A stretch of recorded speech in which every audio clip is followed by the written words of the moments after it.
You're listening to All Hands, a podcast brought to you by Lattice, where people strategy is business strategy.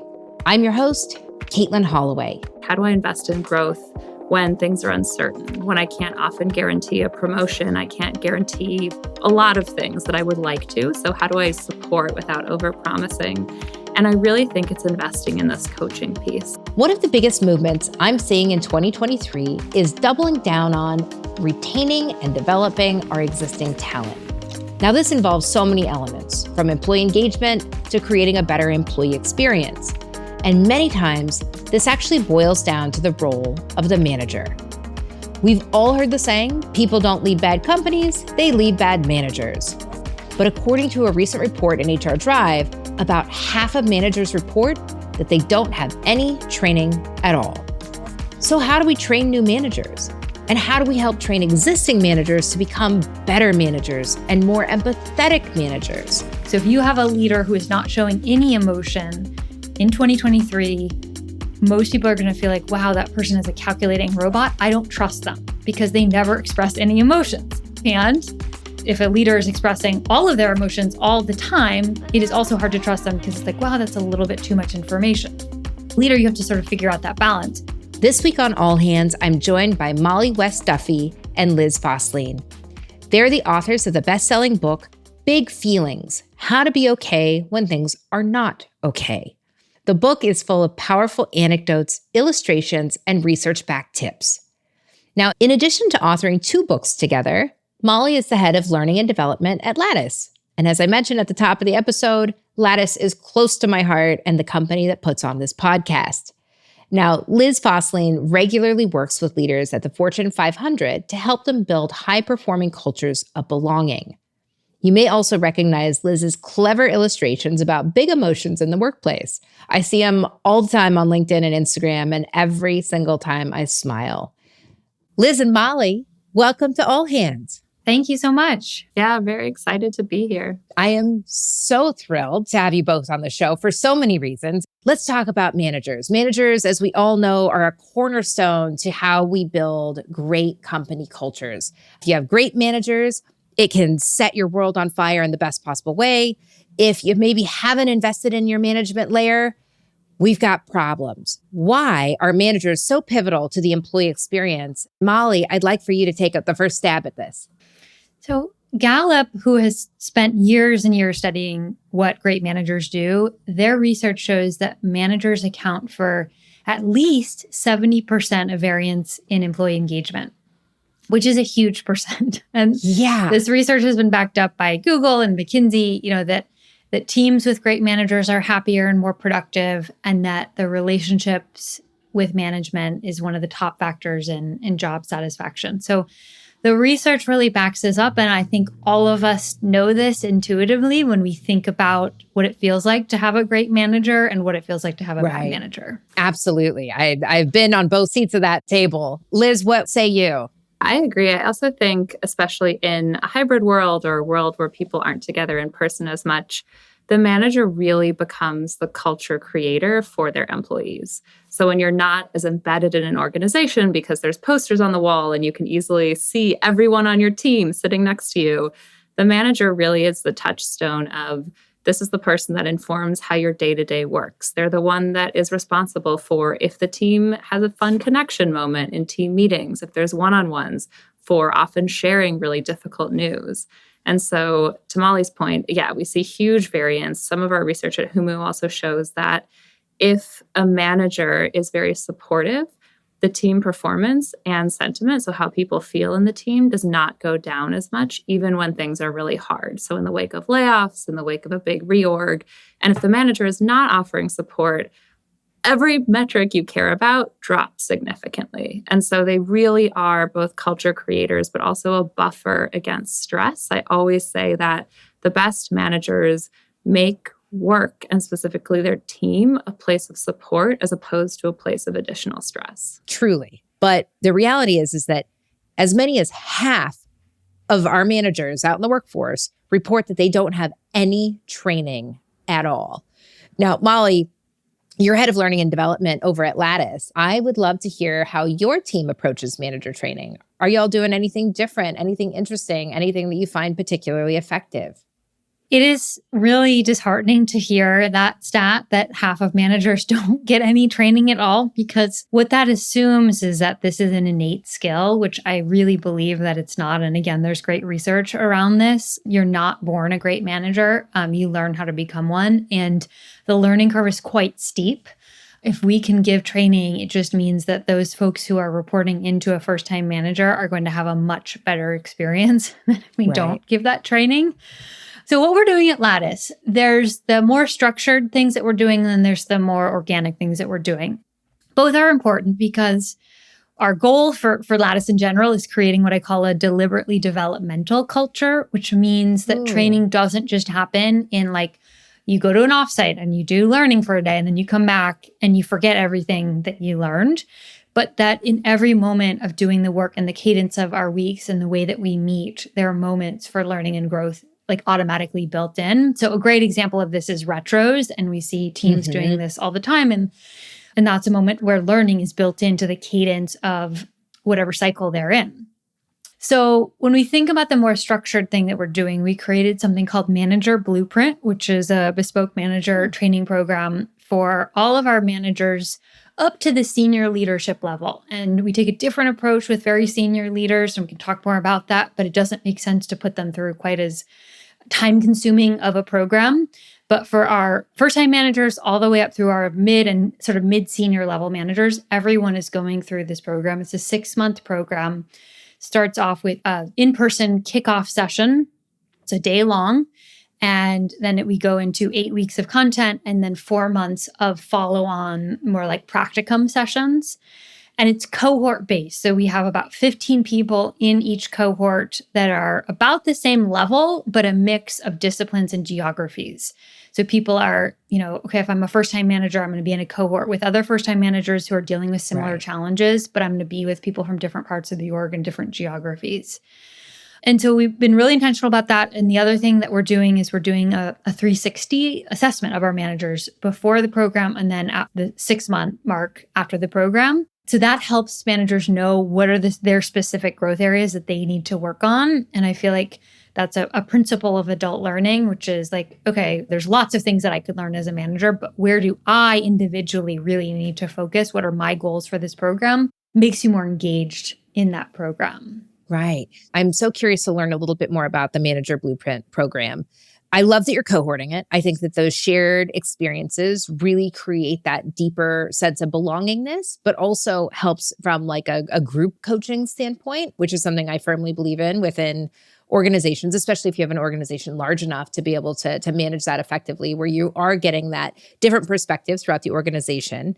Now, you said something that I want to double click on a little bit, and maybe Liz, you can help take this one for me, but I believe that there's a growing perspective that managers should be acting as coaches with their direct reports versus I am your manager and I'm going to manage your workload. I'm going to actually coach you. So for you, what is the difference between managing and coaching? Yeah, kind of as you hinted at, I would like there to not be a big difference between the two, but traditionally management is about task delegation, clarifying roles and responsibility. It's really about, as you said, managing how the team works together and what they're working on. I would say more what they're working on, even than how they work together. And coaching is about growth. So managing tends to be, again, in the traditional sense, here's what you should do. And coaching is a two-way conversation of what are you interested in? How can we boost your effectiveness? And so I fully agree. I think the best managers act as coaches. And one thing that I've been hearing a lot from managers is this question around, how do I act as a coach? How do I invest in growth when things are uncertain? When I can't often guarantee a promotion, I can't guarantee a lot of things that I would like to. So how do I support without overpromising?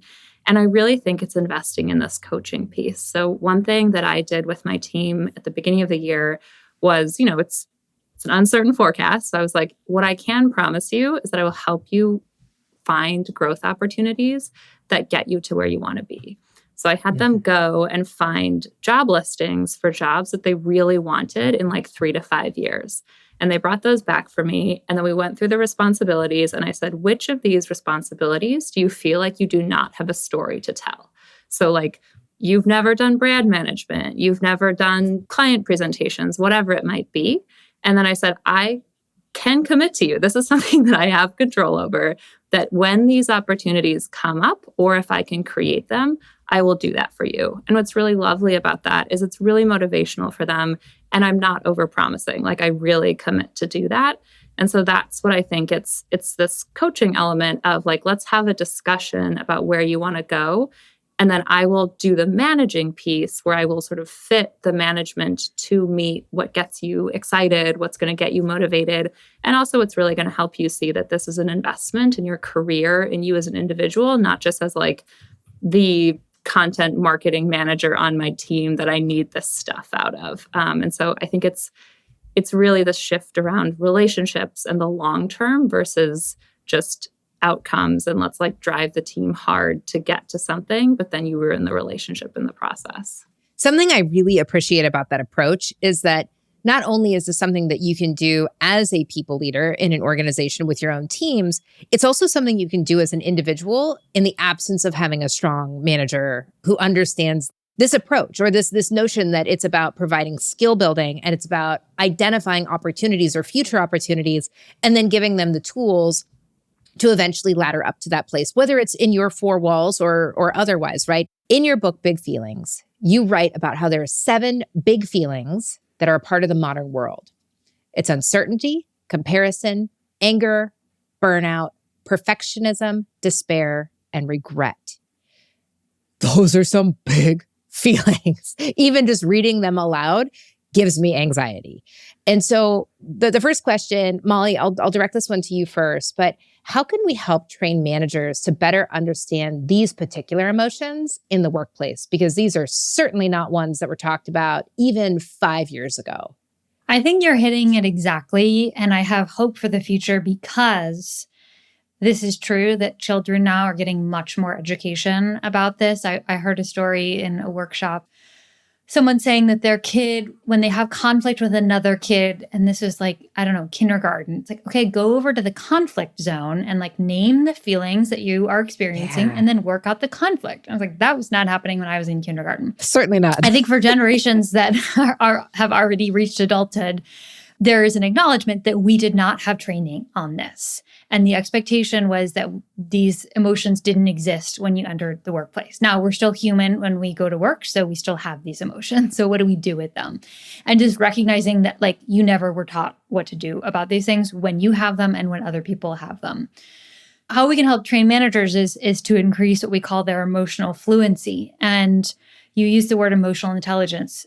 Emotional intelligence is very important, but it doesn't go quite far enough. So what emotional intelligence is the ability to understand what you are feeling and what other people are feeling.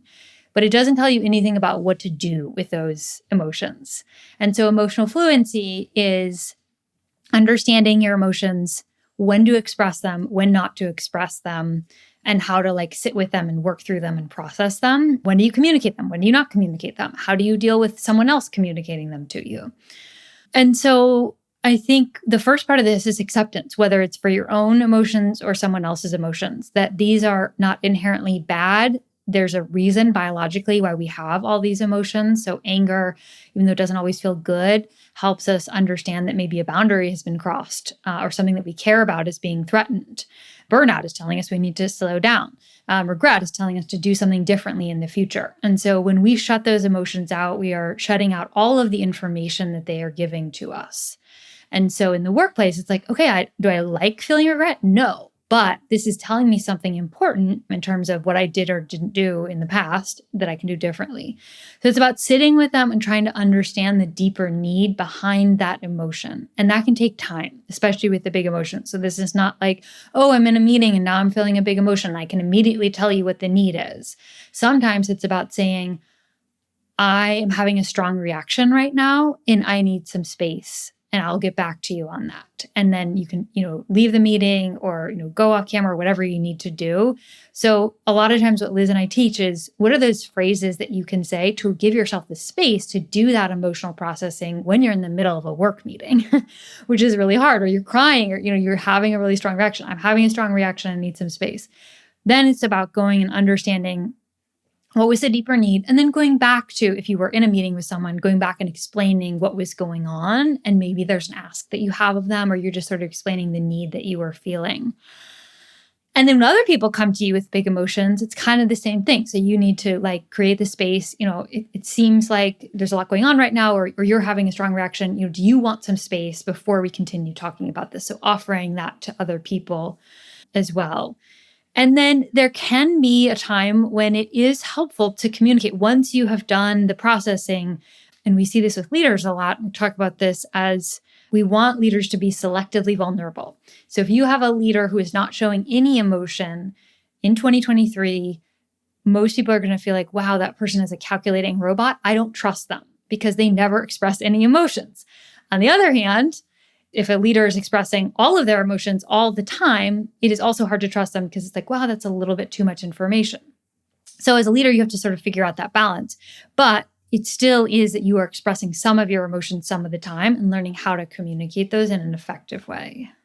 I mean, it makes all the sense in the world. And I think that over the years, I have tried to give that advice to many of my managers and many of the executives that I've worked with. But what I was lacking, to be honest, was one, consistent language, right? Like that shared language set that we've talked about. But also I was missing Liz's incredible illustrations and drawings that takes the air out of the balloon just enough to be like, oh, that's funny. Oh, I get that. Oh, I felt that. Oh, there it is. And that's something I really appreciate about the work and the work that you two do together is the way you're bringing it to life in a way that does not feel heavy or daunting or too much. I want to dig into two of what feel like maybe two of the darker feelings that are on the list. For alliteration purposes, they both start with D, despair and depression. So depression specifically, in addition to having very intense personal consequences, can also have a very significant impact on the workplace and performance. So this is going to impact your focus, decision-making, time management.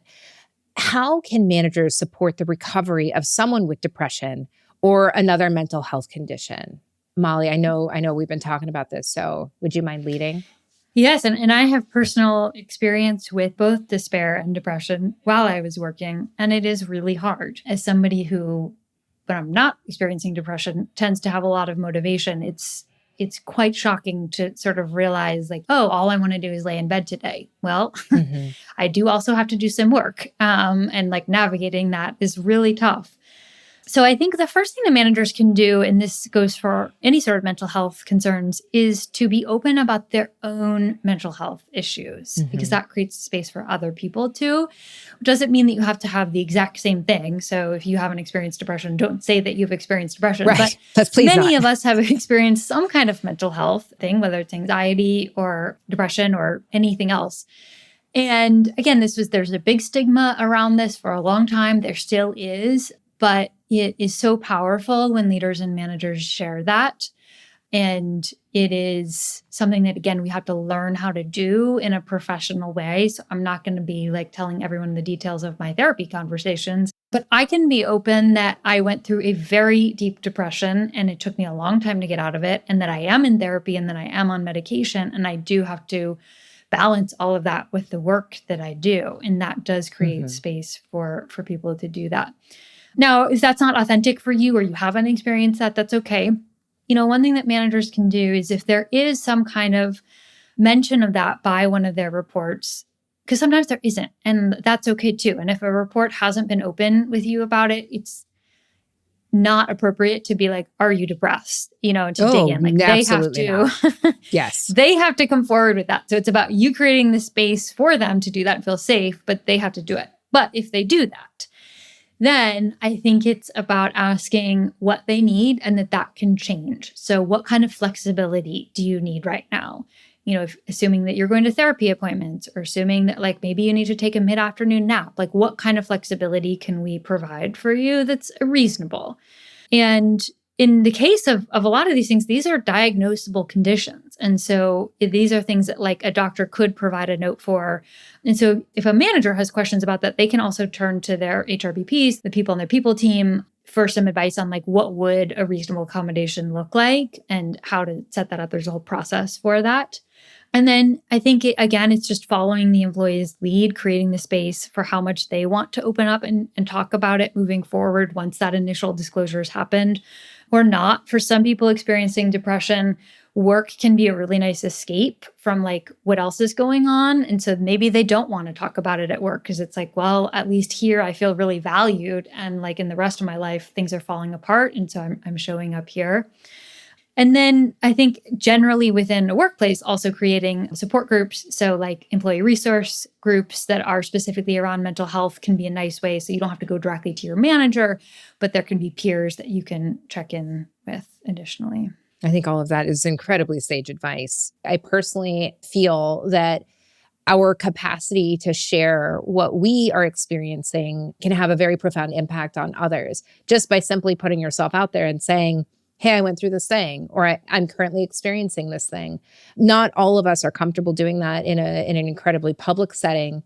Sometimes that's better reserved for one-on-one. But as I was reading the book, Big Feelings, I recognized that I was having big feelings myself in reading the perfectionism section, which is something that is usually viewed as something that is lighter and like self-inflicted. And so it's dismissed, the roll your eye in recruiting when someone says like, oh, what's your biggest flaw? And you're like, I'm a perfectionist. When in reality, people who do experience perfectionism and how debilitating it can be in their own lives is pretty meaningful. And I think that it is more prevalent in the workplace than we give it credit for, especially in a world of remote and distributed work where it is harder to be seen and recognized. And so people who are high performers or are really wired for that gold star in terms of, what they view as being recognized in their work. I want to talk about it a little bit. Like I said, something that I personally have struggled with. I still struggle with it today. And I'm trying to manage a team that also has very, very, very high standards for themselves. And so, Liz, I'm hoping you can help us unpack this one a little bit. How do you think perfectionism is different from simply striving for excellence or just having high ambition? Yeah, it's a great question. And the reason we included that chapter in the book is that Mollie and I both deal with it. And we always say about any of these big feelings, it's a recovery process. You're never going to stumble across a phrase or a practice that immediately transforms your life and you never deal with it again. So don't be a perfectionist about recovering from perfectionism. But yeah, I would say the difference, because a lot of people, they worry that if they lose these tendencies, they will become a couch potato or they will lose their ambition. And so the fundamental difference is a high achiever can get a 95% on a test and say, I missed a question, but I did great. My work paid off. I studied hard. I'm going to see what I missed and I'll get it next time. The perfectionist will obsess over that last question and they will see having missed one thing as like I never get anything right. I always mess things up. I can never hit 100%. And it becomes this really horrible feeling thing over something that someone who doesn't have those tendencies would say is a great score. And so because they're so driven, they do end up in positions that are prestigious, or from the outside in, it looks like their lives are great, but they are riddled with anxiety and riddled with this, I'm not enough. It's not enough. I need to be doing more. And so that's really, perfectionism is fear-based and it's driven by anxiety versus driven by the joy of learning or the joy of achieving. We need to shed the notion that your perfectionism helps you. The sort of most extreme example I have of this from my own life was much earlier in my career. I was very sick and I ended up in the hospital. One night I was in the ER and, you wait forever and then you go in and it's just this endless process.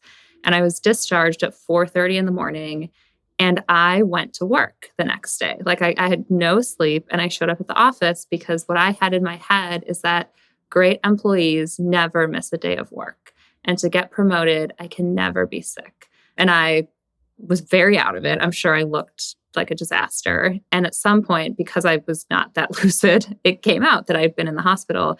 And my boss was horrified. And he actually later had a conversation with me where he was just like, have I created a work environment in which you felt like you needed to come to the office? To his credit. So that was great on him. Great question. Yeah. And that conversation was actually really valuable for me, hearing from him that he just took this assumption that I had, I can never take a sick day, and said, that is ridiculous. And you are performing very well. And you should take a week off. Like, get out of the office, go home. I do not want to hear from you. And so that's what leaders can do. I think it's so important to take some of these assumptions that people might have and break them apart.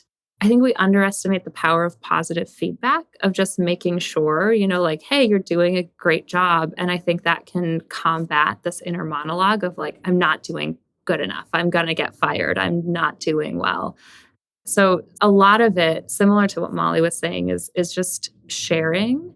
And then really also explicitly, in even seemingly small ways, making it okay.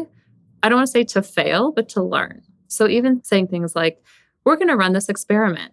Tell me what didn't work out. What did you learn from that? Great, right? I think that creates this culture of it's normal to fall on your face. And it's just about picking yourself up again and not doing that again. So I vividly remember just how terrible I felt and dragging myself to the office. And I think that is, I'm guessing that people with perfectionist tendencies have had some kind of similar experience. Yeah. So some people might have experienced something similar to a lesser extent, to a greater extent. But I share that story as an example of perfectionism harms you. It is standing in the way of you achieving your full potential. I was not a great employee that day. I was not a great employee the next day because I hadn't gotten the rest that I needed. And so I should have taken the sick days, and then showed up and gotten right back to it. I cannot tell you how deeply that resonates personally. We actually have an open dialogue at my own firm around this notion of perfection. The mantra I used to have was, perfect will be just fine. That is not okay. That is a very unhealthy thought. But I thought for me that it was driving my success, right? And I was being rewarded for it. I thought I was tying two things that were unrelated together because I was getting the promotions, I was getting access, I was building a career that I was very, very proud of. But it was harming me from a mental health perspective. And to your point, it was actually impacting the quality of my work. And so when I find myself getting in those cycles and when I start having that negative thought process, because trust me, it's to your point, this is a recovery, it's a practice. And I remind myself with a counter mantra, which is done is better than perfect, where it's okay to produce something at 80% and then put it out and actually solicit feedback from colleagues. What's one piece of advice you'd give to people leaders to better support their managers? Liz, we'll start with you. Yeah, I'm going to share a quick story for this one. And my advice is create an environment that allows people to be great managers. And here's what I mean by that. 3 years ago now, I guess, I was losing my father-in-law to his 10-year battle with cancer. And I showed up to a meeting with my manager and she asked me how I was doing. And it was one of those things where I just couldn't even speak because I was crying so much. And I had not even known that was inside me because, I was doing so much caretaking that I hadn't processed what was happening. And she said, turn your camera off, leave the meeting, shoot me a message when you're ready, but I want you to take the rest of the day off. And when you need it, just let me know and I will figure out everything so you can take 2 weeks off for bereavement leave. She's a phenomenal manager. I would follow her to any company. In that moment, she built such loyalty and I will always go above and beyond for her because of that. And she was able to do that because she knew that our CEO would back her up. She knew she didn't have to fight for it. The policy was clear. It was very easy for her to put everything into place. The company, everyone was just going to support her in that decision. It's so hard to be a good manager if that environment does not exist. You can do a lot, but it's going to be a slog. And I think that if the organization does not support great management, does not support managers helping their people, especially in those really hard moments, they're going to lose that great manager. I think people just aren't going to want to stay there. I could not agree more. Mollie, what's your advice? So something that people leaders can do is to help managers create the space to talk about emotions and team dynamics. So if there's a new team coming together or a team is kicking off a new project, doing a meeting on that kickoff where everyone goes around and talks about what are their individual goals, what are their working styles, what agreements and norms are we going to set as a team, and then checking in midway through. It's hard as a manager to feel like you have the permission to do that. And it's also nice to have like an external structure and facilitation or facilitator to join. And that can help so much with team dynamics and team effectiveness. I love that. Thank you for sharing. Okay, gang, are you ready for rapid fire? Yes. We are going to start kind of where we left off when we were talking about big feelings. Mollie, we'll start with you. What's the one big feeling you personally feel you need to embrace more? Anger. Oh, that's a good one. Get fired up. I think I was not taught that was an acceptable emotion to feel as a female growing up in our society. And yet there's so much information in anger. Liz, what is the big feeling you need to embrace more? Uncertainty-driven anxiety. I really like to have a plan. I like to control things. And the older I get, the more I realize you just can't. And so I think I just need to learn to sit with that discomfort and not frantically clean my apartment and do the laundry and send out emails and like create this frenzy of activity. Yes, I too have those mechanisms to help me cope. Awesome. Okay, next question. What is your favorite go-to self-care habit if you're having a bad day? And I swear to goodness, if either one of you say a bubble bath, I'm hanging up on you. Mollie, go. Reading a romance novel. Oh, I like that. For me, I've eaten the same breakfast for 10 years in a row. So just somehow having that ritual, like even I'll travel with my breakfast. Mollie has heard me talk about it for almost 10 years now. But like, it's just so comforting to me. So yeah. And I also just really quickly want to put it out there. I cannot meditate for the life of me. I cannot. So if like the traditional quote unquote self-care things don't work for you, that's fine. Do whatever works. I really appreciate you saying that. Wait, Liz, hold on. I need to know what this breakfast is. Tell us. It's Greek yogurt with almond butter, a Luna bar, and then a cup of coffee. And I travel with Luna bars. I will go to extremes to make this breakfast happen for myself. I appreciate this. I also appreciate your commitment to high protein first thing in the morning. And if you're reading a romance novel while you're eating your Greek yogurt and Luna bar, I'm sure that that's a good day. That sounds like a great day, actually. I'm here for this. All right. Last and final question. Liz, we will start with you this time. When was the last time you were deeply proud of something you've accomplished? I guess, so I have a 9-month-old and I always had a lot of anxieties around pregnancy and being a parent, being responsible for a human being. And so I think every day I just feel proud of that. Also just as a woman where I think we're often, especially when it comes to emotions, been made to feel like the weaker sex.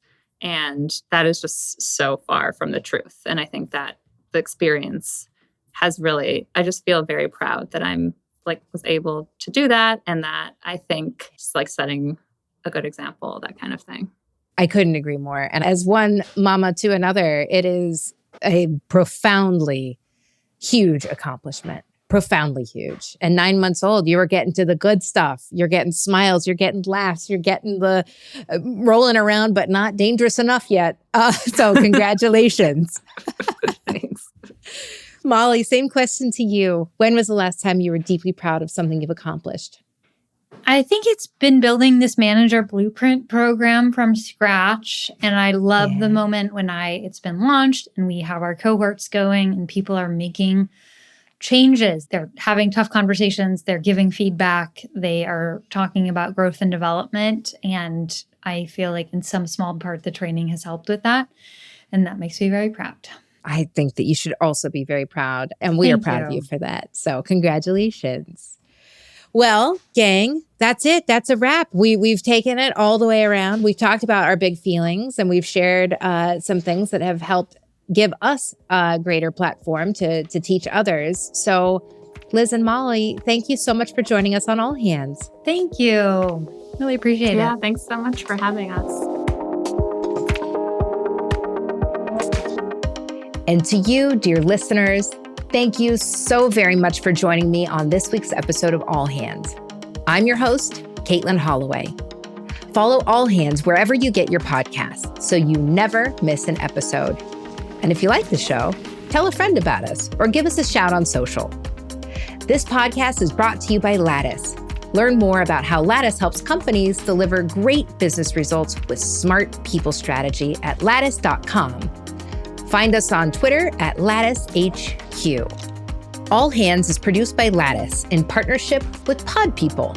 Special thanks to our production team: Christine Swore, Annette Cardwell, Rachel King, Amy Machado, Hannah Pedersen, Danielle Roth, David Swick, and Carter Wogan. I'll see you next time on All Hands. Until then, my friends, please keep leading authentically.